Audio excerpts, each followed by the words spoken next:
Because the thing was, the boat was coming. Supermarkets wanted the oranges. So the oranges were ready, and now he couldn't pick his crop. As far as the eye could see of oranges, they were all going to rot on the ground. And what could he do? So it's the 1990s. I'm 20-something and in Australia and needed some money. I didn't have a trade. I didn't really have any skills of any kind either. So options are a bit limited. But someone told us that we could earn money picking oranges. I was traveling with a friend, Stu Mac. We'd just finished a disastrous spell as encyclopedia salesman. Probably people don't even know what encyclopedias are anymore, but back then you could sell them door to door. That was another amazing learning experience, but it only lasted a week.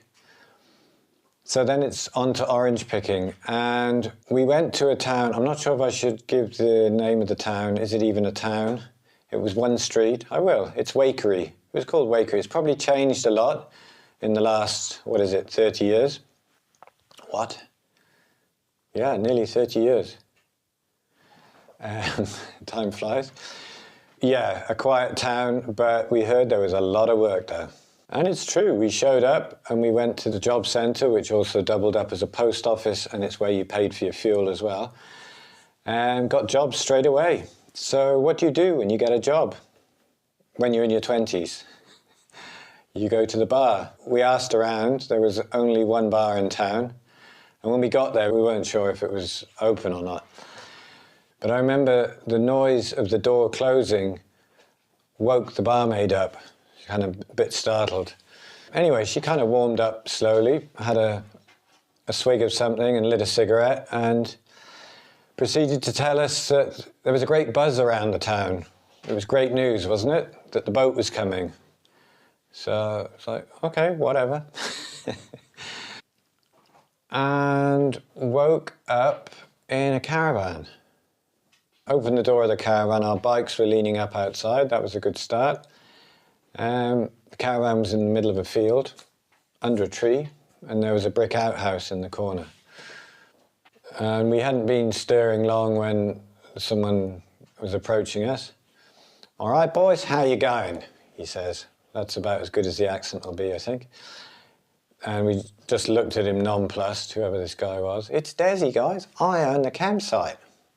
So, And he said, "I'd call the farm first before you go to work, boys." So we were like, "Work? We got a job," yeah. So anyway, as luck would have it, there was a call box on the road near the campsite. Desi walked over there with us, which is handy because he knew the number of our boss. We called and yeah, Desi knew already. The night had been too cold and too wet, so you couldn't pick oranges in those conditions, they'd spoil. So, and it's funny because Desi took a little bit of, I think he took a little bit of pleasure in that. This guy couldn't pick his oranges. Anyways, it slowly dawned on us that we're in Wakery with a hangover and a day off. I think we only had one book between us. There was a pack of cards in the caravan, but we were playing cards for a little while and realised something was wrong and then counted the cards. There was 3 missing. We found a radio over the top-load washing machine in the outhouse, but pretty soon realised that silence was preferable to local radio, which was the only station we could get. So anyway, the day, needless to say, I think you're getting the feel, the day passed very slowly. Woke up the next morning and we just kind of knew it. It had been raining, we'd heard the rain, and it still felt the same cold, but we thought there's no way we're going to hang around for another day with nothing to do. So before Desi could see us, got on the bikes and pedalled off.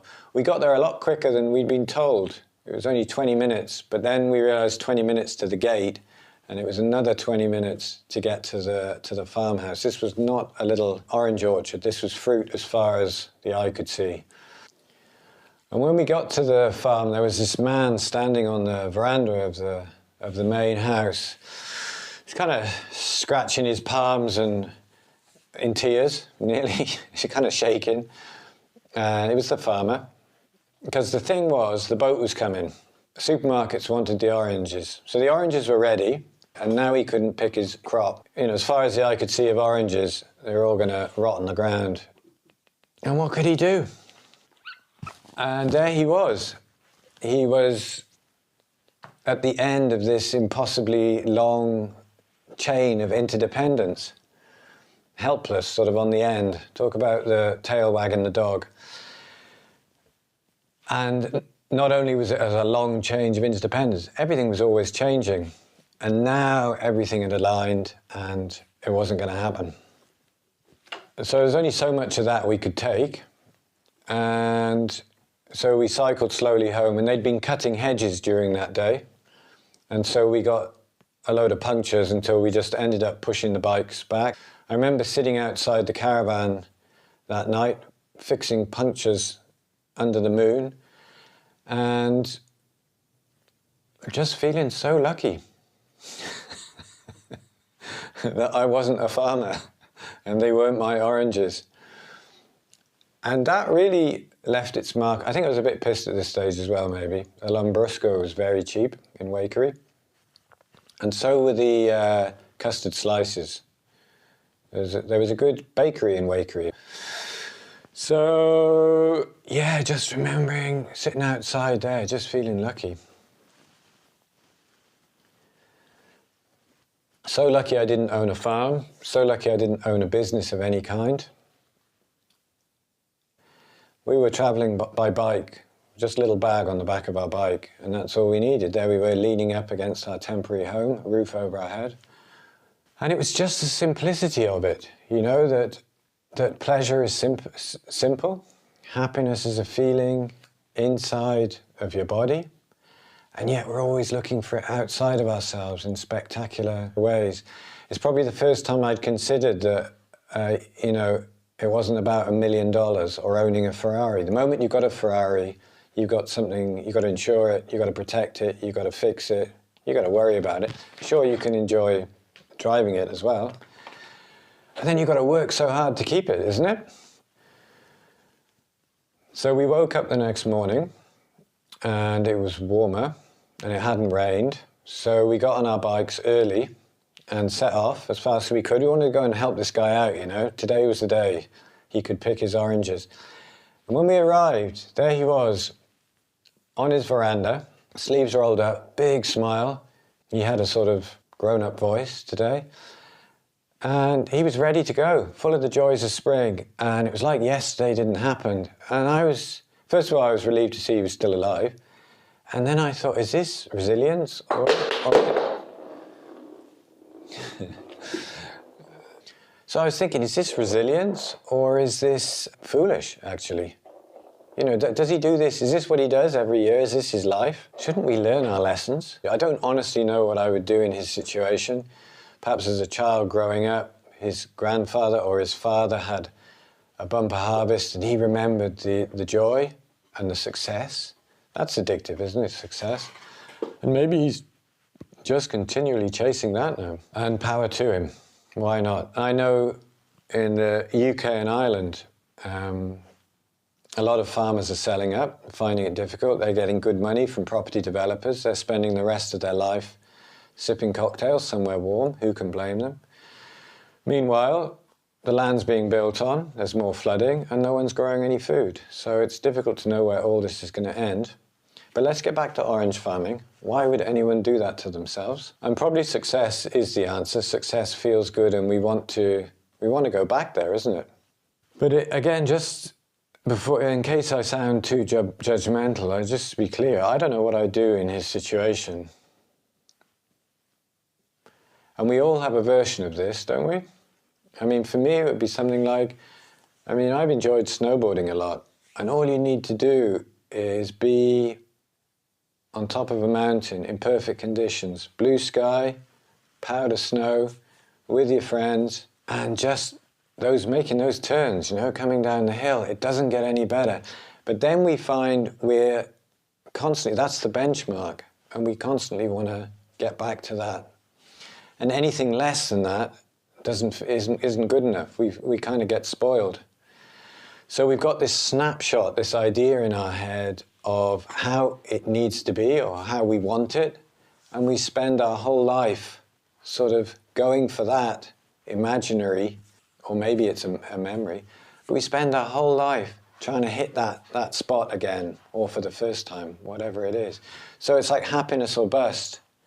We maybe spend our life doing a job we don't like in order to get some imaginary goal.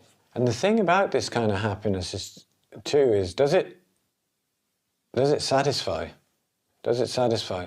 So in this example, you come down the mountain, the moment you get to the bottom, it was brilliant, but you can't, looking back up, ready to do it again. And that was my whole experience with travel, actually. It was a little bit like drinking salt water. So the more I did, the more ticks I got on my list of amazing things to do. It's almost like the emptier it became. And there was most people aren't lucky enough to have had that kind of life, so they won't know the sort of kind of level of desperation, the special kind of unhappiness this can lead to when you realize happiness is not where you're looking in the wrong place. Looking in the wrong place, looking in the wrong direction. Constantly it's just beyond your reach, always wishing things were different and doing your level best to change things, to make it how it needs to be. And then even when you get there, finding it's gone in a flash. So anyway, I keep going away from Orange Farmer, or maybe I'm not talking about snowboarding, because the whole point is everything's so interdependent.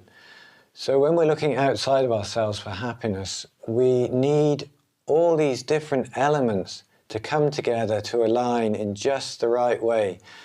And of course, we can influence it to some degree, but most of it's out of our controls. There's a lot of luck involved. And even when it comes together in a perfect situation, it doesn't last for long. And then things change again. And even when it is perfect, maybe that's the time we choose to have a hissy fit in our head. And that spoils it. I mean, how many times have we sat down for an amazing meal and not tasted a thing because we're elsewhere in our heads? Anyway, so that's it. That's the end of the video. The secrets of a joyless life. I hope you've enjoyed it. Nah, we can't leave it there. So I'm going to suggest a few, again, based on my experience. You listen, you decide if it's something that might be of interest to you or may resonate with you. So I already said something about my life of travel, but I suppose before that even, growing up, I had no role models. I didn't feel, there was no one I looked to and thought, that's the secret, that's the way to go, that's how to live your life.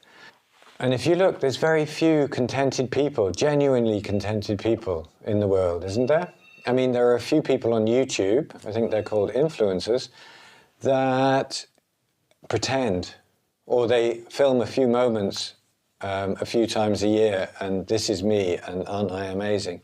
But do we know people who are genuinely happy, satisfied, contented?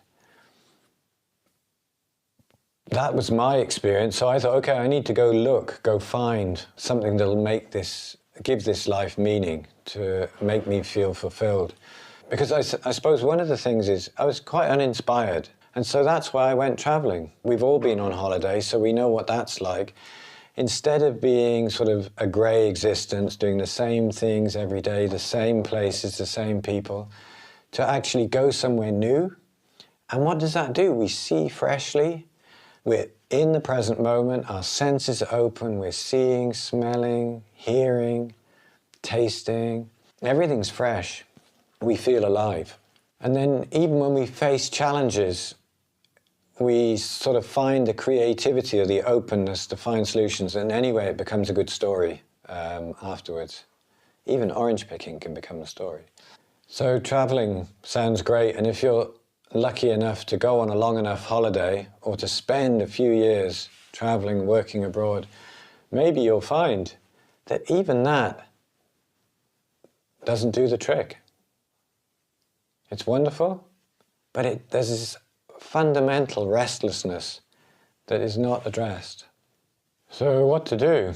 Well, we can't all avoid responsibility, full-time work.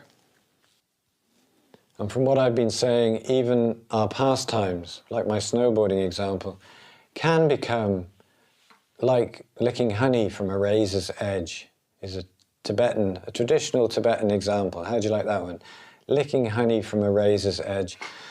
So that is, even the things that give us pleasure actually cause us grief.